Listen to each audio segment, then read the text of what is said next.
ഹാലി 1960 കണ്ടുപിടിച്ച big bang theory 4000 കൊല്ലത്തിൽ വേദവ്യാസ ബ്രഹ്മാണ്ഡ പുരാണത്തിൽ കറക്റ്റ് എഴുതി വെച്ചിരിക്കുകയാണ്. കറക്റ്റ് 12 ഗ്രഹം മാത്രമാണെന്ന് വിശ്വസിച്ച സായിപ്പിൻ്റെ കാലത്ത് 50 കോടി ആദിത്യന്മാർ സൂര്യൻ നക്ഷത്രങ്ങളുണ്ടെന്ന് ബ്രഹ്മാണ്ഡപുരാണം കറക്റ്റ് പറയാണ്. 50 കോടി. ഇത് എണ്ണാൻ വേണ്ടി ബ്രഹ്മാണ്ഡപുരാണം കണക്കുണ്ടാക്കി.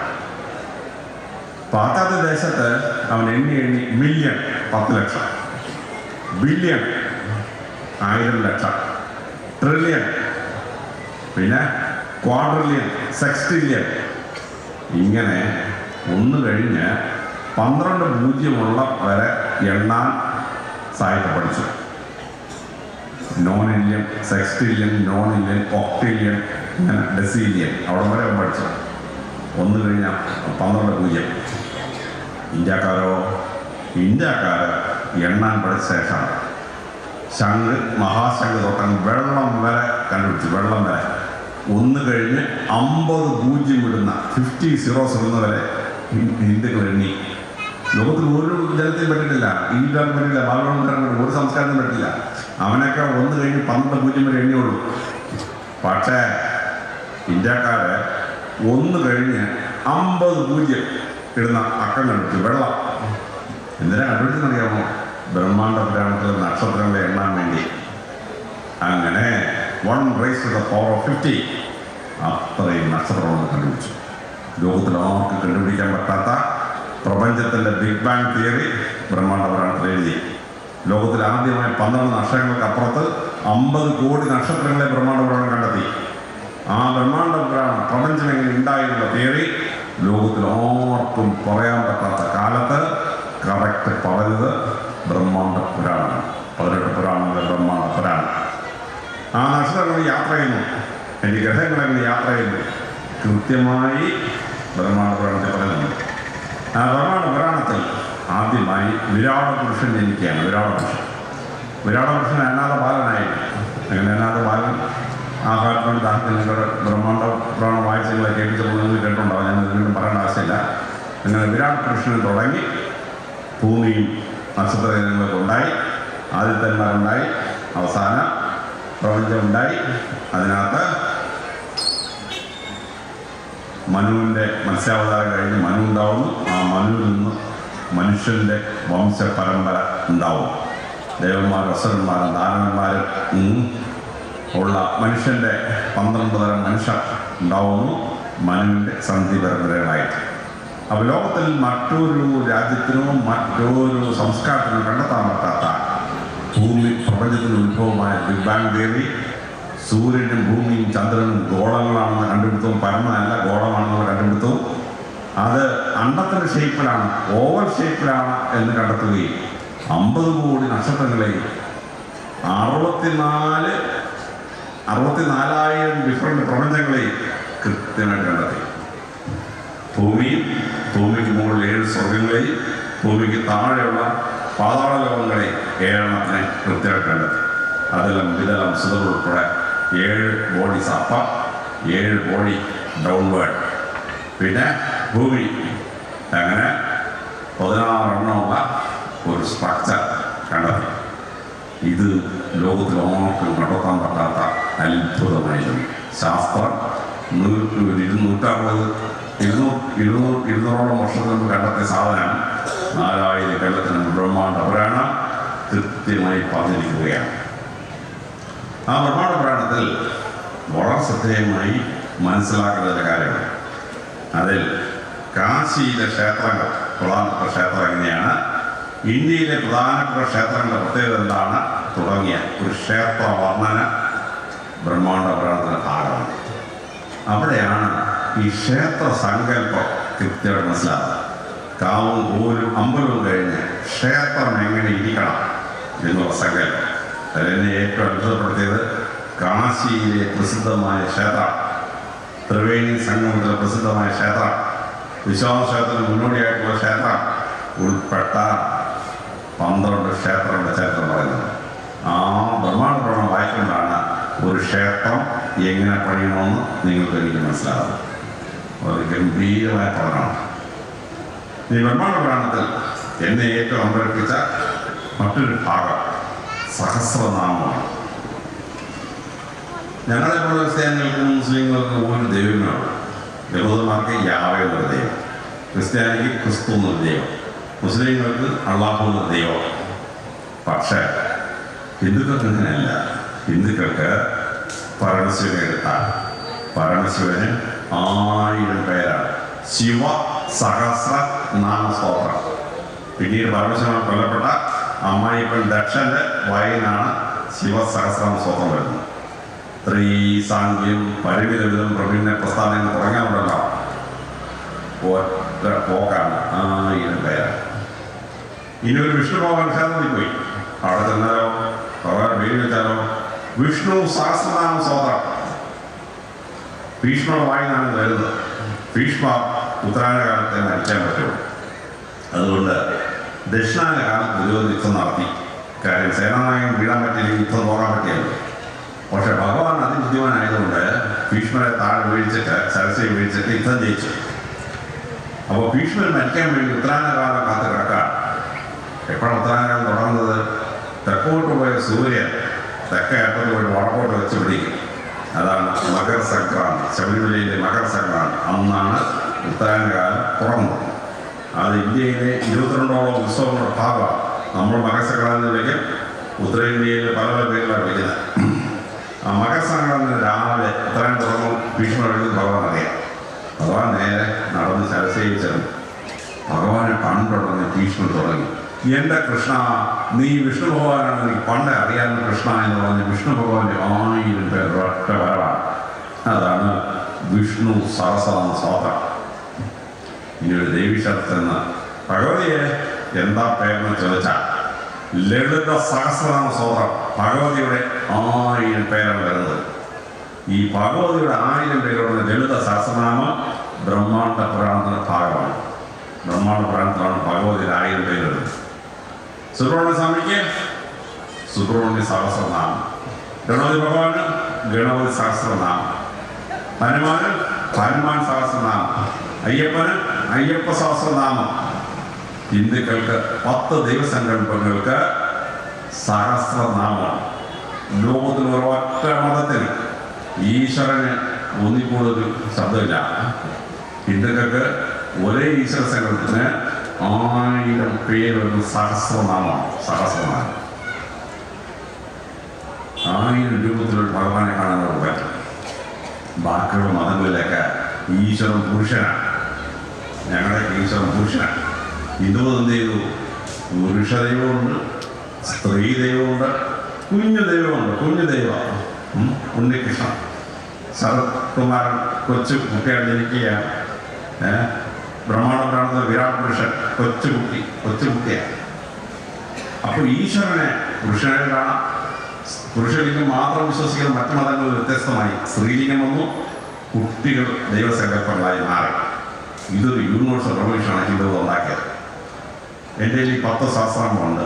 അപ്പോൾ ഓരോ ഈശ്വരനാമം എടുത്ത ദിവസം 10 എടുത്ത വ്യാകരണം ഹിന്ദുമത എൻസൈക്ലോപീഡിയയിൽ പുരാണ എൻസൈക്ലോപീഡിയയുടെ അർത്ഥം നോക്കണം. ഓരോ ഈശ്വര സങ്കല്പത്തിന് അത്ഭുതം മനസ്സിലാവും. അപ്പോൾ ഹിന്ദുക്കൾ ഈ 1000 സഹസ്രനാമം വെച്ച് പ്രാർത്ഥിച്ചാൽ എന്താ അതിൻ്റെ ഗുണം? അതിൻ്റെ ഗുണം ശാസ്ത്രം കൃത്യമായി കണ്ടെത്തിയിട്ടുണ്ട്. ഈ സഹസ്രനാമങ്ങൾ എഴുതി ഉണ്ടാക്കാൻ വേണ്ടി സംസ്കൃതത്തിൻ്റെ സാഹിത്യം ഗംഭീരമായിട്ട് പ്രയോഗിച്ചിരിക്കുകയാണ് വേദവ്യാസം. അപ്പോൾ ലോകത്തിലെ ഏറ്റവും വലിയ സാഹിത്യം സംസ്കൃത സാഹിത്യമാണ്. സാഹിത്യത്തിൻ്റെ കഴിവുകളെടുത്ത് സഹസ്രനാമത്തിൽ പ്രയോഗിച്ചതുകൊണ്ട് സഹസ്രനാമം ചൊല്ലിപ്പഠിക്കുന്ന കുട്ടിക്ക് ഏത് സാഹിത്യം പഠിക്കാനും നല്ല കഴിവായിരിക്കും. അവൻ ഇംഗ്ലീഷ് സാഹിത്യം പഠിക്കാൻ പോയാലും തമിഴ് സാഹിത്യം പഠിക്കാൻ പോയാലും അറബി സാഹിത്യം പഠിക്കാൻ പോയാലും മിക്കവാറും റാങ്കായിരിക്കും. കാരണം ഈ സഹസ്രനാമത്തിലെ ആ സാഹിത്യത്തിൻ്റെ ഫ്ലക്ച്വേഷൻ വളരെ ഭംഗിയായിട്ട് മനസ്സിലാവും.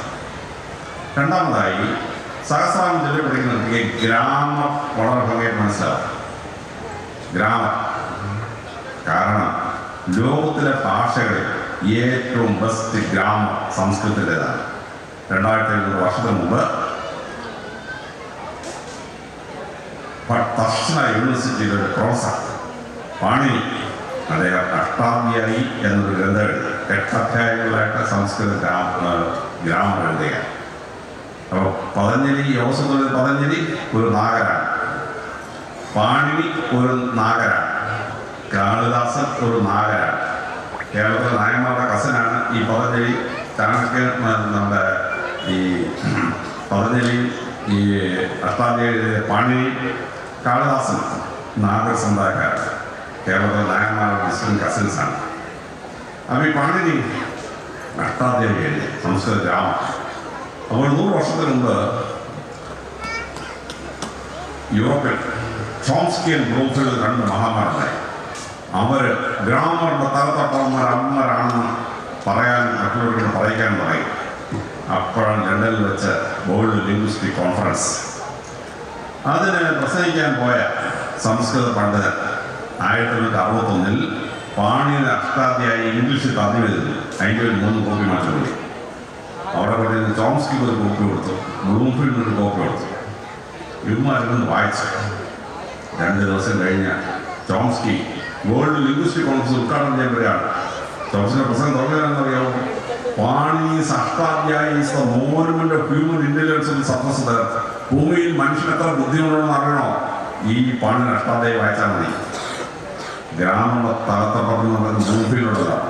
അവൻ പ്രസംഗിക്കാൻ പറഞ്ഞു. അവൻ പറഞ്ഞതെന്നറിയാമോ? Whatever we invent in grammar is nothing but footnotes is greater. ഈ മഹത്തായ അഷ്ടാധ്യായിയുടെ അടിയിലെഴുതുന്ന അറുക്കുറിപ്പുകളുണ്ട് ഞങ്ങളൊക്കെ കണ്ടുപിടിച്ചത് സുല്ലിട്ടുകാരന്മാർ. ഈ പാണിന് അഷ്ടാധ്യായി സഹസ്രാമം എഴുതിണ്ടാക്കാൻ വേണ്ടി പ്രയോഗിച്ചിരിക്കാൻ. അപ്പോൾ അത് ചൊല്ലിപ്പിടിക്കുന്ന കുട്ടിക്ക് ഗ്രാമർ എന്നുള്ളൊരു സാധനം കൃത്യമായിട്ട് മനസ്സിലാവും. അവൻ ഏത് ഭാഷ പഠിച്ചാൽ ആ ഭാഷയുടെ ഗ്രാമർ അവൻ വെള്ളം പോലെ കയ്യിലെടുക്കും. സഹസ്രാമത്തിൽ പഠിച്ചാൽ 3-ാം ദിവസം പോയിക്കും. 3-ാമത് ആ സഹസ്രാമം ചൊല്ലുന്ന അവൻ്റെ ഓർമ്മശക്തി ഭയങ്കരമായി. 1000 പേര് ഇങ്ങനെ തീർച്ചയായിട്ടും പറഞ്ഞ് പഠിക്കാനാക്കി. നമ്മുടെ കുട്ടികൾ ഡോക്ടറാവണമെങ്കിൽ നീറ്റ് പരീക്ഷ പാസ്സാണ്. നീറ്റ് പരീക്ഷയ്ക്ക് പോയാലോ 1 മിനിറ്റ് കൊണ്ട് ചോദ്യം ഉത്തരം. ആ ചോദ്യം വായിക്കാൻ 30 സെക്കൻഡ് പോകും. ആ കോളം കറക്റ്റ് കറപ്പിക്കാൻ 10 സെക്കൻഡ് പോകും. പിന്നെ ചിന്തിക്കാൻ കിട്ടുന്നത് 20 സെക്കൻഡാണ്. ആ 20 സെക്കൻഡിനകം ഉത്തരം ഓർമ്മ ഒന്നുമില്ലെങ്കിൽ നമ്മുടെ കുട്ടി ഒരിക്കലും ഭൂമി ഡോക്ടറാവില്ല. എന്നെപ്പോലെ IAS പരീക്ഷ പാസ്സാവണമെങ്കിലോ പ്രിലിമിനറി പരീക്ഷയ്ക്ക് കയറും. അപ്പോൾ എന്താണ് 1 മിനിറ്റ് കൊണ്ട് ചോദ്യം ഉത്തരം. ചിന്തിക്കാൻ കിട്ടുന്ന സമയം 20 സെക്കൻഡേ ഉള്ളൂ. അതിനകത്ത് ഉത്തരം ഓർമ്മ ഒന്നുമില്ലെങ്കിൽ നമ്മുടെ കുട്ടി ഒരിക്കലും IAS പരീക്ഷ പാസ്സാവില്ല. പക്ഷേ സഹസ്രാമം ചൊല്ലി കുട്ടി പഠിച്ചാണല്ലോ. ഈ 1000 പേരിങ്ങനെ കാണാതെ പഠിച്ചെടുക്കുന്ന കുട്ടിക്ക് തലച്ചോറിന് അപോഹന ഓർമ്മശക്തിയായിരിക്കും.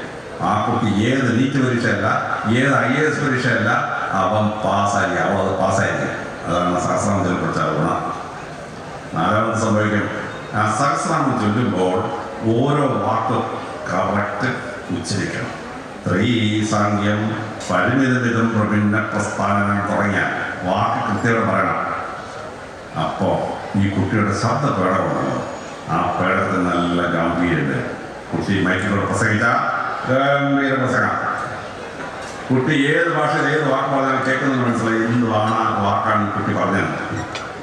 ആ കുട്ടിക്ക് ശബ്ദ മാധുര്യം വരും. ആ കുട്ടി കന്നഡ സംഗീതം പഠിച്ചാൽ ഉഗ്രൻ പാടാൻ സാമനാണ് പറഞ്ഞാണല്ലോ കറക്റ്റ്. ആ കുട്ടി ഹിന്ദുസ്ഥാനി സംഗീതം പഠിച്ചാലോ ഉഗ്രൻ പാടും. പിന്നെ ഇംഗ്ലീഷ് പാട്ട് പഠിക്കാൻ പോയാലോ ഡോങ് റേമി ഫസ ലാത്തോത കുട്ടി ഉഗ്രൻ അടിച്ച് പാട്ട് ശബ്ദ പഠനത്തിന് കേട്ടോ. 5ാമതായി വലിയ വലിയ ജോലികളിലിരിക്കുന്ന ആളുകൾക്ക് വേണ്ട ഗുണമാണ് കമ്പാരിറ്റീവ് അനാലിറ്റിക്കൽ തോട്ട്. ഒന്നിനെയും മറ്റൊന്നിനോട് താരതമ്യപ്പെടുത്തി മനസ്സിലാക്കാനുള്ള കഴിവാണ്. ഒരാൾ നല്ലൊരു ഡോക്ടറാവണമെങ്കിൽ ഈ കഴിവുണ്ടാവും. ഒരു രോഗി എന്ന് പറയുന്നത് ഡോക്ടറെ എനിക്കൊരു തലവേദന, ഡോക്ടറുടെ തലവേദന ഉണ്ടാക്കുന്ന പ്രത്യേകതയുള്ള രോഗമാണ്. അതിലേതാണ് ഇവന് വരാൻ സാധ്യത ഡോക്ടർ ആലോചിക്കും. ഡോക്ടറുടെ ഒരു മരുന്ന് കുടിക്കണം. ആ മരുന്നിന് ഓരോ മരുന്നിനും സൈഡ് എഫക്റ്റ് ഉണ്ട്, ഓരോ മരുന്നിനും കോൺട്രാ ഇൻഡിക്കേഷനുണ്ട്.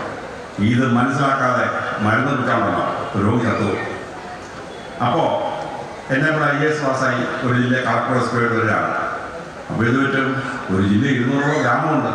ഓരോ ഗ്രാമത്തിൻ്റെ ജനസംഖ്യ എത്ര, അവിടെ ഏത് മതക്കാരാണ് ഭൂരിപക്ഷം, ഏത് ജാതിയാണ് ഭൂരിപക്ഷം, ആ ഗ്രാമത്തിൽ സ്ഥിരമായ പ്രശ്നമുണ്ടോ, ഇതറിയാത്തവർക്ക് അത്ര കളക്ടർ ഹോസ്പിറ്റൽ ആവാൻ പറ്റുമോ? പറ്റില്ല.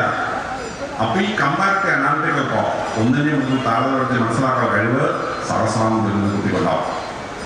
കുട്ടി ഭഗവാന്റെ തലയിലോട്ട് നോക്കാൻ വിഷ്ണു സഹസ്രനാമാണെങ്കിൽ കേശവ ഭഗവാൻ കൃഷ്ണഷ്ടമുള്ള തമിഴുണ്ട് കേശവ. കുട്ടി ശിവസഹസ്രനാമം ചൊല്ലുന്നെങ്കിൽ കുട്ടി ഗംഗാധര പരമശിവൻ തലയിൽ ഗംഗാനദി വഹിക്കുന്നവനാണ്. ചന്ദ്രധാര തലയിൽ ചന്ദ്രകലോടെ ഇനി കുട്ടി കൈകോട്ടാണ് നോക്കുന്നെങ്കിലോ വിഷ്ണു സഹസ്രമാണെങ്കിൽ മുരളീധര ഭഗവാൻ കൃഷ്ണൻ ഇങ്ങനെ മുരളി കൈവച്ച് വായിക്കും. മുരളീധര ഗതാചക്രവാണി ഒരു കൈയിൽ ഗതയും മറ്റേ കൈയിൽ ചക്രമുള്ള ഭഗവാനെ കളിക്കും. ഇനി ലളിത സഹസ്രനാമം ചൊല്ലുന്നെങ്കിലോ വീണ പുസ്തകധാരണി ഒരു കൈയിൽ വീണ മറ്റേ കൈയിൽ പുസ്തകം പിടിച്ചെങ്കിൽ ഭഗവതിയെ കളിക്കും. ശിവസഹസ്രനാമത്തിൻ്റെ ഒരു പാര വള്ളത്തോൾ നാരായണ മേനോൻ മലയാള ഭാഷ തർജ്ജമ ചെയ്തു. കൊട്ടാക്കി പാല വട്ടത്തിരിമണി ജടയെ കാറൊളിച്ചാറ് കൂന്തൽ കെട്ടാക്കി കേരളപ്പൂതിനെ ഒഴിവാക്കി പലം തന്ത്രകണ്ട മട്ടൊക്കത്തനമാറി പ്രതിവസ്തുതനായി കാട്ടൽ ഉൾപ്പൊക്കുവായി വിട്ട കാട്ടാളനെ കഴുകുന്നതിന് പരമശിവനെ തൊഴുത് പ്രാർത്ഥിക്കുകയാണ്. 16 കാര്യം കുട്ടി തലച്ചോർ ഓർമ്മ വന്നെങ്കിലേ ഇതെല്ലാം ഉള്ള പരമശിവനെങ്കിൽ നിങ്ങൾ അറിയാൻ പറ്റും. സഹസ്രാമം ചൊല്ലിപ്പിടിക്കുന്ന കുട്ടിക്ക് ഈ കമ്പാർട്ട് അനാലിറ്റിക് ഗംഭീരമുണ്ടാവും. ആ കുട്ടി ഡോക്ടറോ IAS എന്തോ വെച്ച് ഏത് പരീക്ഷ കുട്ടി പാസ്സാവും. IIT എന്തുകൊണ്ടാലും പാസ്സാവും. അപ്പം ഈ സഹസ്രനാമത്തിന് ഇങ്ങനെ 4 കൂടെ ഞാൻ ഉദാഹരണം പറഞ്ഞാൽ, അപ്പം ഈ ബ്രഹ്മാണ്ഡ പുരാണത്തിൻ്റെ ഭാഗമായിട്ടാണ് ലളിത സഹസ്രനാമം വരുന്നത്. ഭഗവതിക്ക് അതായത് പ്രപഞ്ചോത്പത്തി മാതാവിൽ നിന്നാണ് ജീവന്റെ ഉത്ഭവം. നമുക്ക് ഈ ലോകത്തു നിന്നും മരിക്കാൻ പല മാർഗങ്ങളുണ്ട്. സ്വച്ഛതമുക്തിയാവാം, വല്ലവരും തല്ലിപ്പല്ല, അപകടത്തിൽ മരിക്കാം, ആത്മഹത്യ ചെയ്യാം, പല രീതിയിൽ ഭൂമിയിൽ പോകാം. പക്ഷെ ഭൂമിയിലേക്ക് വരാൻ ഒരൊറ്റ മാർഗ്ഗമേ ഉള്ളൂ, അമ്മയുടെ ഗർഭപാത്രം. അല്ലാതെ ഒരു കുതിരി കൂടെ ഒരുത്തരം ഈ ഭൂമി ഉണ്ടാവില്ല. അപ്പോൾ പ്രപഞ്ചം ബ്രഹ്മാണ്ഡമായ പ്രപഞ്ചം ഉണ്ടായതുപോലെ ഭൂമിയിലെ ജീവൻ ഉണ്ടാകണമെങ്കിൽ അമ്മ വേണം. അതുകൊണ്ട് അമ്മയായ ഭഗവതിക്ക് സഹസ്രം എഴുതി ബ്രഹ്മാണ്ഡപുരാണം വ്യക്താചാരൻ ഒരു ദിവസം പറഞ്ഞു ഞാൻ വിശ്വസിക്കുന്നു. നിങ്ങൾ ഒരു ലളിത സഹസ്രം വായിക്കണം. ബ്രഹ്മാണ്ഡപുരാണം മുഴുവൻ വായിച്ചാൽ നല്ലതാണ്. പക്ഷെ 17 ശ്ലോകം വായിച്ചാൽ എല്ലാവർക്കും സമയം കിട്ടില്ല. ലളിത സഹസ്രം കൂടെ വാങ്ങിയിട്ട് ഭഗവതി ഒരു 5 പേര് ദിവസം ഇടണം.